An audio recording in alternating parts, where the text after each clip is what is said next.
आज तहरीक-ए-इंसाफ के एक नुमाइंदा वफ़द ने चीफ़ इलेक्शन कमिश्नर साहब और मेंबरान इलेक्शन कमीशन से मुलाकात की और उस मुलाकात में जो का तनाज़ुर वो फ़ैसला था जो आज सुप्रीम कोर्ट ने दिया है, और तहरीक-ए-इंसाफ ये महसूस करती है कि ये फ़ैसला जो है, ये जो हमारा मौक़िफ़ है उसको उसकी तायद करता है और उसको आगे बढ़ाता है। और उस सिलसिले में बाबर अवान साहब, फवाद चौधरी साहब और शहजाद अकबर साहब ने कानूनी नुकात उठाए और बताया कि ये क्यों ज़रूरी है कि करप्शन को और ये जो एक बदउनवानी की फ़िज़ा तारीख़ में रही है सेनेट के इलेक्शंस में, उसको ख़त्म किया जाए। और उस ख़त्म करने के लिए जो सुप्रीम कोर्ट ने कहा है वो ये है कि उन डायरेक्शंस ऐसे इक़दामात अपनाए जाने चाहिए जिससे करप्शन और ये जो बदउनवानी का बाज़ार गर्म होता है ये ना हो। इस सिलसिले में मज़ीद बात के लिए मैं बाबर अवान साहब और फवाद चौधरी साहब को कहूँ। Thank you sir.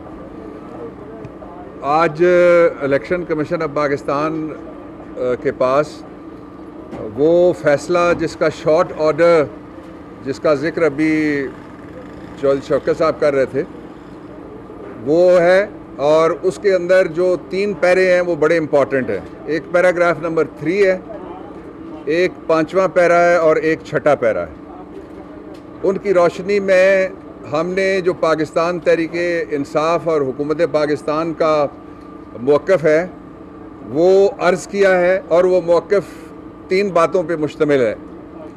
पहला ये है कि नियाज़ अहमद के केस में सुप्रीम कोर्ट ऑफ पाकिस्तान ने जो 5 रुकनी बेंच था उनकी मुत्तफ़िका राय उसको कोट किया है, और उसके मुताबिक ये कहा गया है कि जो सीक्रेसी ऑफ बैलेट है वो उन्होंने उसको डिपार्चर उससे किया और लिफ्ट किया है उसको, और कहा है कि ज़मीनी हालात और सर्कमस्टांसेस देख करके उसके बारे में फ़ैसला कर सकता है इलेक्शन कमीशन ऑफ पाकिस्तान। ज़मीनी हालात आपके सामने हैं। यहाँ 2 फाजिल अरकान खड़े हैं, जो वीडियो कमेटी है उसके चौधरी फवाद साहब हैं और शहजाद अकबर साहब हैं। 3 सेनेटर्स ऐसे उनको नोटिस हुए हैं जिनके पास वोट ही नहीं थे, लेकिन वो वोट लिए बगैर ही मुंतखब होकर किसी तरीके से आ गए, जिसका मतलब सीधा सीधा है जो आपको उस वीडियो में, जिस वीडियो के ऊपर ये कमेटी बनी है, वो दिखाई दे रहा है किस तरह से लोग नोटों के ऊपर किस तरह से राल टपक रही है और किस तरह से गिनती की जा रही है कैमरों के सामने। ये पहला नुक्ता था। दूसरा नुक्ता ये है कि इलेक्शन कमीशन ऑफ पाकिस्तान के पास 5 इख्तियारात हैं आइन के आर्टिकल नंबर 218(3) के नीचे। उनमें से पहला ये है कि ऑनेस्टली इलेक्शन हो। ये सारी सियासी जमातों की तरफ जाता है, ये सारे एमपीज़ की तरफ जाता है, ये सारे वोटर्स की तरफ जाता है कि जिसका वोट है दयानतदारी के साथ उसी को दिया जाए, फिर वो फेयरली इलेक्शन में हिस्सा लें। फेयरनेस का तकाजा ये है कि जिस पार्टी का टिकट है उसके साथ वफा की जाए, और फिर इन अकॉर्डेंस विद लॉ और करप्शन को गार्ड करने के लिए कहता है जो सुप्रीम कोर्ट ऑफ पाकिस्तान के जजमेंट का पैराग्राफ नंबर 3 है वो कहता है, और उसके साथ साथ आइन का आर्टिकल 218(3). तीसरी बात यह है कि ये एक फैसला कुन मरहला है पाकिस्तान की तारीख में इलेक्शन फेयर होने के लिए, और फैसला कुन मरहला इस एतबार से है कि ये इमरान खान की गवर्नमेंट वो पहली गवर्नमेंट है जो सुप्रीम कोर्ट ऑफ पाकिस्तान में गई। उससे पहले आइनी तरमीम लेके गई, उससे पहले हमने बाकायदा लोगों से बातचीत की, जो फोरम पार्लियामेंट के अंदर से थे उन सब पे बात की, और कहा कि आपके चार्टर ऑफ डेमोक्रेसी का आर्टिकल 23 कहता है कि ओपन और आइडेंटिफाइबल, काबिल शनाख्त और खुला वोट होना चाहिए। और ये मैं यहाँ ये भी कहना चाहता हूँ कि आइन का आर्टिकल 2A है जिसके ज़रिए से करारदाद मकासद को हिस्सा बनाया गया है, उसकी रूह से भी ये जायज़ बात है, और जो शरई बैत होती है वो भी ओपन होती है। इसलिए ये थोड़े से लोग हैं 1500-1600 जिनके वोट की बात थी। ये आइडेंटिफिकेशन का जो फैसला आया है इस वक्त, वो सारा इख्तियार बेसिकली अब एक लफ्ज़ में चला गया 218 के इलेक्शन ऑर्गेनाइज और conduct election commission of Pakistan ने करना है। ये वो बड़ी बड़ी बातें थी जो मैंने आपसे शेयर की हैं, लेकिन इन सब का मकसद ये था कि जो इमरान खान लगे हुए थे शुरू से कि इलेक्शन में एक दफ़ा कम अज़ कम दाग नदामत ना आए सेनेट के ऊपर कि उसके इलेक्शन में कोई ज़मीरों की मंडी लगी है। बिस्मिल्लाहिर्रहमानिर्रहीम। सबसे पहले तो हमारा जो वफद है, हुकूमती वफद है, हमने इलेक्शन कमीशन के ऊपर एतमाद का इज़हार किया है। जिस तरीके से इदारे मजबूत होते हैं तो फिर मुल्क मजबूत होते हैं, और उसी तनाजुर में हमने इलेक्शन कमीशन को अपनी पूरी हमायत का जो है वह यकीन दिलाया है। और मुद्दा हमारा ये था कि सुप्रीम कोर्ट के फ़ैसले के ऊपर मनोअन अमल किया जाए। सुप्रीम कोर्ट का फ़ैसला क्या है, जिस तरह अभी डॉक्टर साहब ने भी डिटेल बताई, जो सीक्रेसी ऑफ बैलेट है उसको उन्होंने कहा कि पॉलिटिकल पार्टीज़ के लिए तो ये बैलेट खुफिया रहेगा, लेकिन इलेक्शन कमीशन के लिए खुफिया नहीं होगा, ताकि अगर हॉर्स ट्रेडिंग के इल्ज़ाम आते हैं, अगर वोट बेचने के इल्ज़ाम आते हैं तो इलेक्शन कमीशन इंक्वायरी कर सके। और यही वो असूल है जिसके ऊपर वज़ीर-ए-आज़म इमरान खान 2013 से मुसलसल ये कोशिश कर रहे हैं। आप देखिए 2006 में COD साइन होता है, नून लीग और पीपल्स पार्टी इस प्रिंसिपल पे एग्री करते हैं। 2015 में नून लीग बाकायदा ये लॉ लेके आती है, लेकिन अब आते हैं तो फिर मुकर जाते हैं। क्यों? इसलिए मुकरते हैं कि उनका ऐवान में जब उनके पास अक्सरियत नहीं है, नून लीग के पास, पीपल्स पार्टी के पास और PDM के पास, तो वो कैसे इलेक्शन जीत सकते हैं? सवाए हॉर्स ट्रेडिंग के लिए कोई रास्ता ही नहीं है। लिहाजा वो हर उस एफर्ट के, हर उस कोशिश के ख़िलाफ़ है जो मुल्क में शफाफियत लाए, जो इंतखाबात में शफाफियत लेके आए। वरना क्या ज़रूरत है? अगर आपको पता है कि जिस मेरे वोट इतने हैं, दूसरे के वोट इतने हैं, तो फिर तो आपको ख़रीदो फरोख्त की ज़रूरत ही नहीं है। लेकिन ये लोग जानबूझ करके इंतखाबात को मुतनाज़ा बनाना चाहते हैं, और इनका ख्याल है कि इस तरह से हम वोट ख़रीद करके अपनी जमात जो है उसको अक्सरियत दिला देंगे। हम कह रहे हैं कि नहीं, आप शफाफ इलेक्शन कराएं।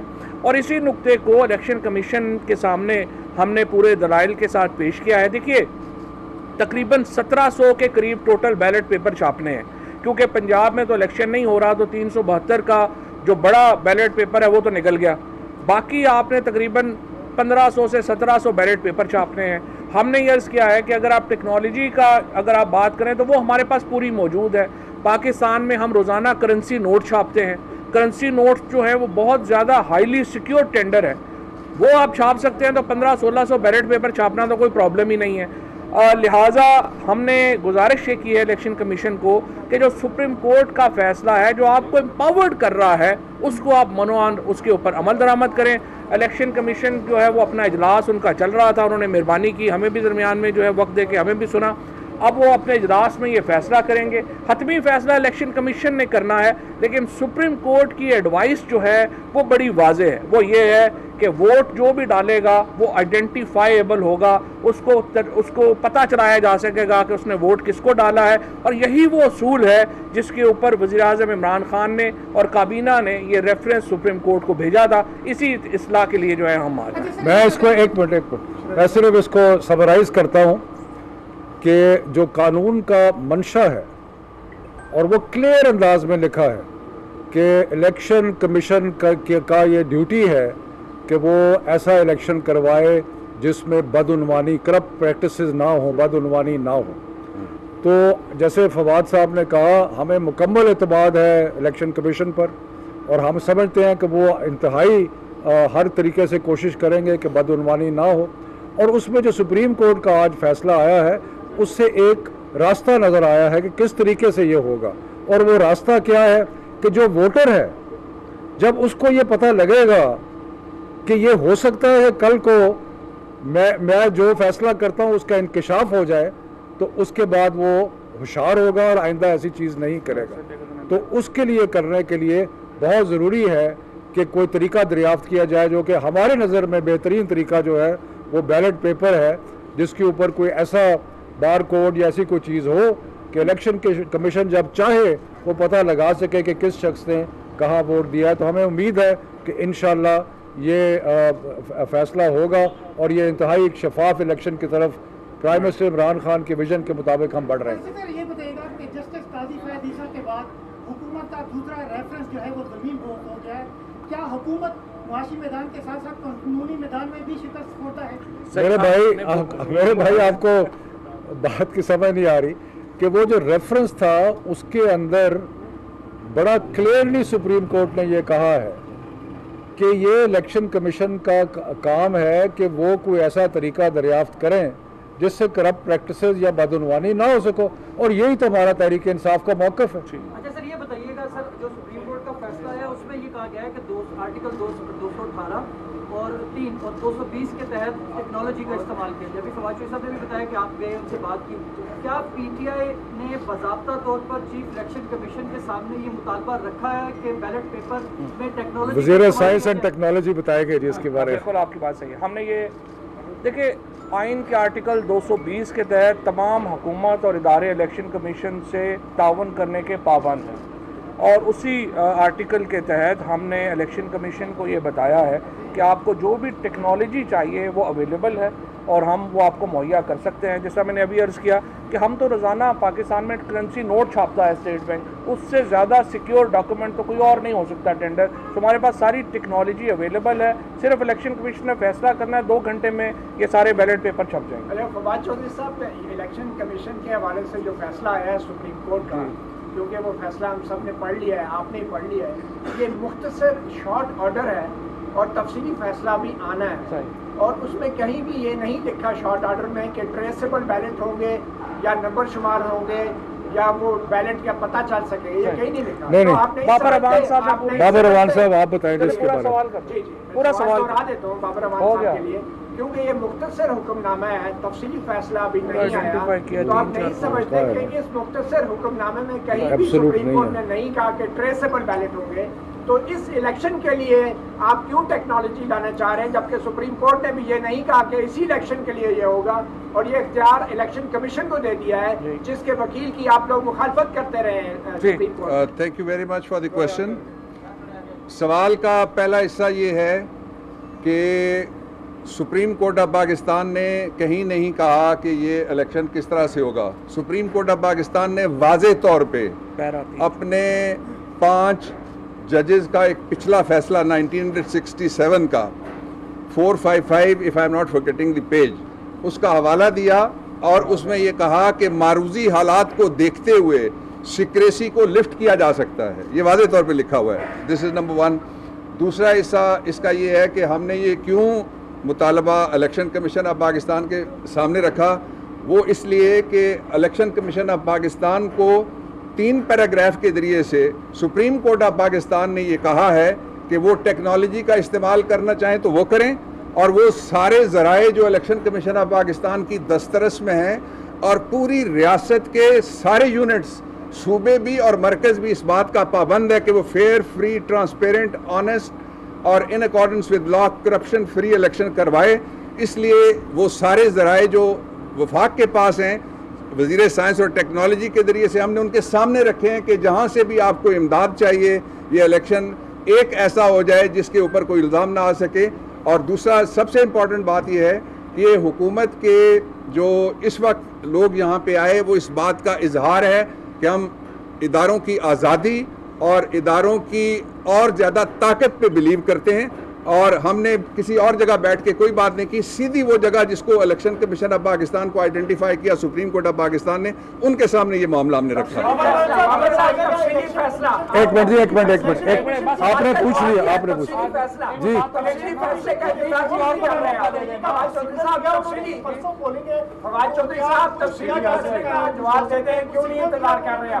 हाँ नहीं, वो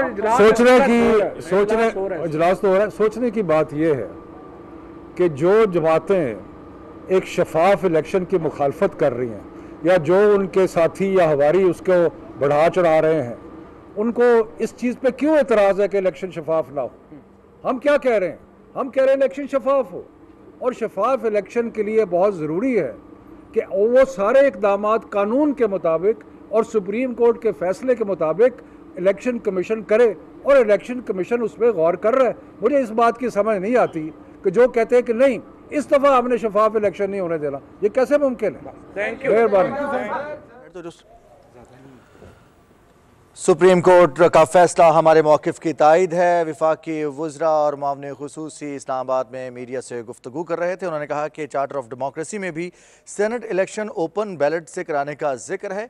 सुप्रीम कोर्ट के फैसले के पैरा 3 में करप्शन के खात्मे के लिए इक़दाम करने का कहा गया है, जबकि वफाकी वज़रा ने कहा कि पीपल्स पार्टी और नून लीग ने सेनेट इलेक्शन में करप्शन करने का तहैया कर रखा है। ये थी PTV